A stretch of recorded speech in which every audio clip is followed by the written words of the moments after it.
Bismillahirrahmanirrahim. Assalamualaikum. My name is Hassan and today we are going to display specific container or section or block in post type in article page in Elementor WordPress using plugin. Before starting work, it's my request, please subscribe my channel. Thank you. Now back to our work. So we are in article page. So this is our post and we are using default template for this post. So we are going to display post title using plugin. So we are using global header. Now go to global header.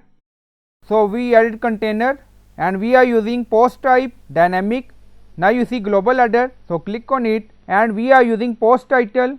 So we are going to display this section on post type and we are going to display post title on article page or post only. Now go to plugin section and we are using Elementor plus add-ons for Elementor Pro plugin. So this is plugin we are using. So we are using Pro version. On left side you see plus setting and then you see plus widget. Now scroll down. We enable display condition widget. Now you see Pro version. Now go to edit. Now you see edit container. So click on it. On left side you see advanced. So click on it. Scroll down. Now you see plus extra display condition. So click on it. Display condition enable. Now you see display one. You see drop down. And you see multiple option. All rules are true. Any one rule is true. So you can select according to requirement and then you see rule. So click on it. Drop down.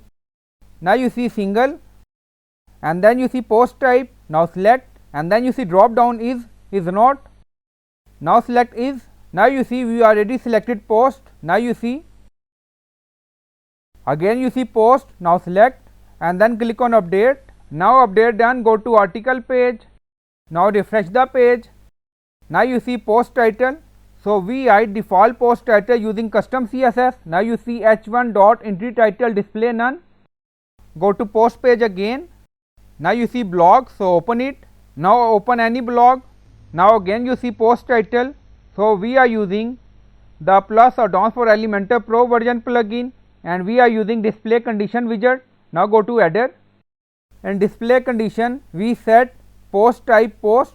So this container only visible on post type. So I hope you like this video. Please like, comment, share, subscribe. Thank you for watching.